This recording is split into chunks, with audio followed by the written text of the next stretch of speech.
So I just thought of these off of the top of my head. So the first one, I have a younger brother named Kevin. He is 2 years my junior, and when I was little, I played lots of games with little Kevin.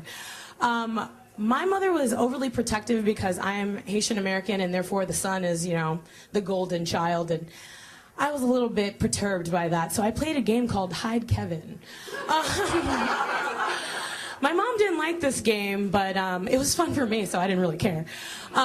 So the best Hide Kevin game started when I was about 9 years old and he was 7. You know, portable, little kid.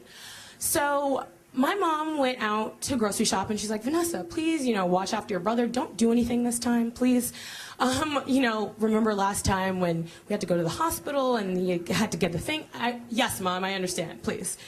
So my mom came back from the grocery store, and I'm sitting on the couch watching Nickelodeon, and she's like, where's Kevin? And I said, oh, gee, I don't know. I mean, he was here 20 minutes ago. I told him that, you know, he could go have some candy and go play with the neighborhood dog, and he just hasn't come back. So my mom, calling my bluff, she's like, oh, really? Well, I'm going to look around for him because I had a penchant for hiding him in things. So she looked in our suitcases. She looked in the dryer. I've done that before. She looked in the attic. That was actually kind of hard having, I was like 4 feet at the time, having to pull it down and push him up there and tell him not to make a sound. But she finally found him. We had a really big backyard, and he was at the top of our grapefruit tree, way too scared to get down, and I have never explained how he got up there. So that's the first one. The second one is I have a very competitive nature. I like to win. In high school, I was on the varsity volleyball team. I was very intense. I was that girl on the floor being like, come on! Win, guys, come on! Like, we're 2 points away. We would never win a game because I was obviously that psycho screaming at everyone, come on, block the ball! What's wrong with you? Like thinking I was the coach or something. So there was this one game where we were 1 point away from winning. And I was like, okay, we got this. Like, I'm in block position. I'm ready for it. You know, the ball's coming.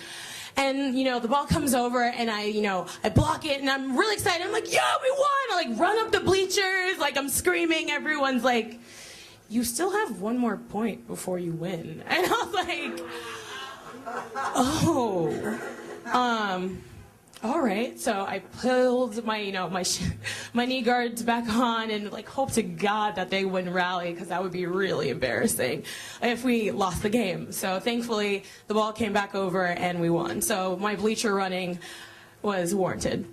And the last story that I have to tell is actually quite recent. I was at the Middlesex Lounge in Cambridge, which if you haven't been, if you like jazz or hip hop, it's a fun place to dance. So having a great old time at about 2:30 in the morning we leave. Obviously a little bit tipsy, looking for someone to take us home. Cab, it's snowing. It's like I'm wearing a tiny little dress that is inappropriate, and I can't wait to get out of this weather. And ladies, there's those gypsy cabs that roam the city, the unmarked cabs where people are just driving sedans. You're like, hey, you want to ride? You're like, no, thank you. I'm okay. I'm really fine.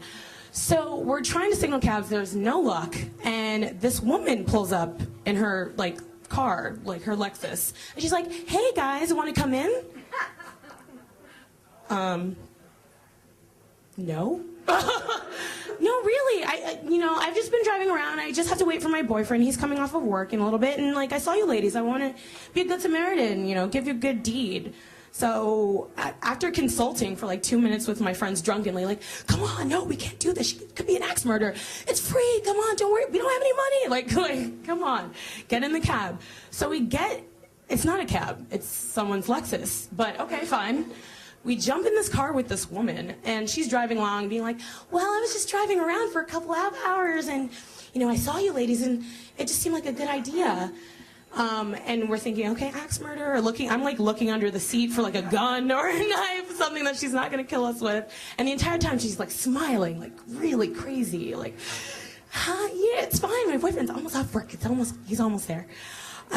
So we tell her our address, and she finally like pulls up to my house, and she drops us off, and she's like, "Well, nice meeting you," and she drives away, and that's the story of the weird gypsy cab. So. Okay. I'm confused. Was it 2 truths and a lie? 2 truths and a lie. There we go. Okay. So which one do you all think is a lie? Do you think number? First one? How many think it's the first one? Here. Nope. Ooh. Doria. And, oh, I'm coming in and out. Second one. Okay. Third one. Liar. So which one was it? It was the first one. I've never played Hide Kevin. We're so relieved.